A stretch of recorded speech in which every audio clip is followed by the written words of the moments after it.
Untuk lo yang udah jadi mahasiswa dan klik video ini dan belum tahu apa itu Tridharma Perguruan Tinggi, lo wajib nonton sampai habis.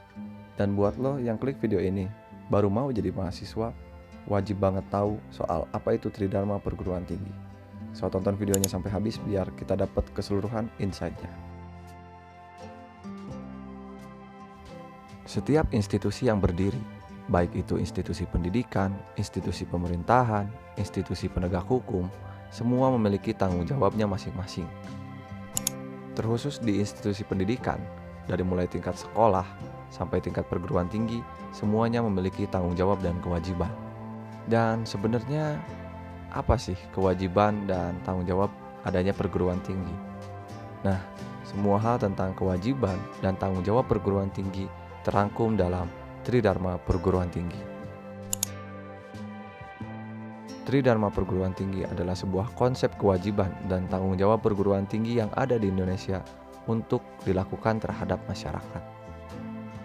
Sesuai dengan namanya, Tridharma itu berarti ada 3 poin utama yang penting dan harus lo ketahui sebagai seorang mahasiswa. Yang pertama adalah pendidikan dan pengajaran. Seluruh unsur yang ada di perguruan tinggi, mau itu dosen, mau itu sivitas akademik, mau itu mahasiswa, dan seluruhnya itu wajib melakukan pendidikan dan pengajaran. Semua unsur-unsur ini bukan unsur yang saling mendominasi, tapi saling berkolaborasi. Dosen sebagai seorang tenaga pengajar wajib memberikan ajaran-ajaran mereka yang terbaik, wajib memberikan ilmu-ilmu mereka yang bermanfaat terhadap mahasiswa. Si posisi mahasiswa ini wajib juga melakukan pendidikan untuk dirinya sendiri, baik di dalam kelas bersama dengan dosen, maupun di luar kelas, bisa di organisasi, bisa di UKM, atau bisa di komunitas-komunitas lainnya, yang tentunya harus bermanfaat dan menunjang terhadap pendidikan mereka, bukan malah sebaliknya.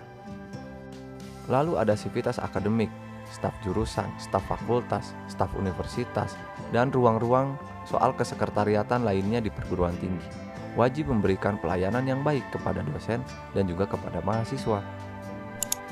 Karena kesekretariatan di perguruan tinggi ini juga adalah merupakan unsur dalam pendidikan di perguruan tinggi.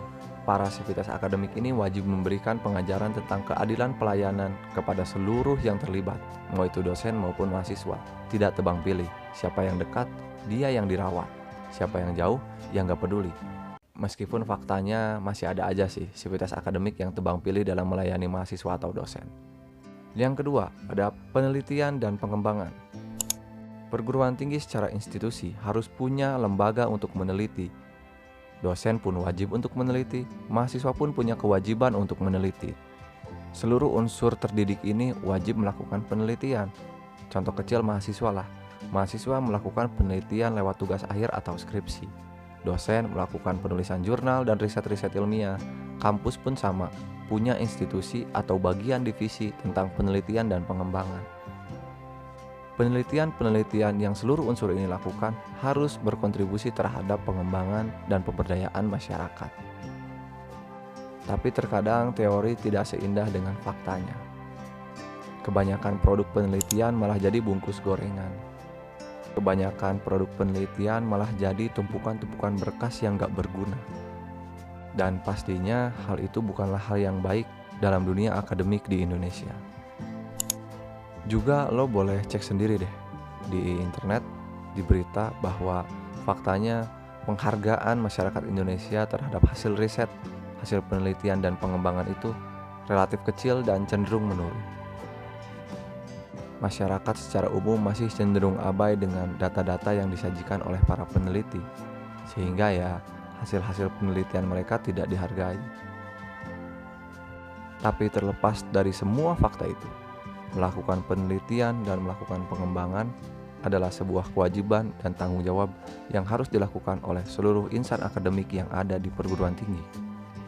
Poin Tridharma yang terakhir, yaitu pengabdian kepada masyarakat. Di poin ini, biasanya klise banget karena mahasiswa dianggap boleh melakukan pengabdian itu pada saat kuliah kerja nyata atau KKN. Frame KKN sebagai ruang pengabdian mahasiswa dipropagandakan sejak era Orde Baru. Padahal mindset ini adalah mindset yang keliru, karena Pengabdian bagi seorang mahasiswa bisa dilakukan sejak dia di semester 1 dengan cara dan kondisi yang disesuaikan dengan dirinya sendiri. Mahasiswa baru bisa mulai bergabung dengan komunitas-komunitas gerakan sosial, atau mungkin himpunan mahasiswa, atau mungkin pergerakan mahasiswa, organisasi intra atau ekstra yang memiliki pengaruh terhadap lingkungan sosial dan masyarakat. Pada era Orde Baru, Presiden Soeharto tidak begitu senang melihat masyarakat dekat dengan mahasiswa. Tapi ternyata kenyataannya kedekatan dan hubungan emosional antara masyarakat dengan mahasiswa memang sudah terjalin sangat kuat sejak zaman dulu. Hingga usaha untuk menghindari masyarakat dengan mahasiswa itu susah banget. Dan di sisi perguruan tingginya sendiri, itu juga sama, wajib melakukan pengabdian kepada masyarakat. Dan khusus di skala perguruan tinggi, tentunya apa yang mereka lakukan dalam pengabdian kepada masyarakat bisa lebih besar dan bisa lebih terstruktur dan juga terorganisir. Mereka bisa menganggarkan program, mereka bisa menganggarkan rencana pengabdian kepada masyarakat berbentuk pemberdayaan masyarakat ataupun program-program lainnya. Kalian juga bisa cari lebih jauh lagi referensi tentang Tridharma perguruan tinggi, tapi yang pasti kalian itu mahasiswa dan harus tahu soal Tridharma perguruan tinggi.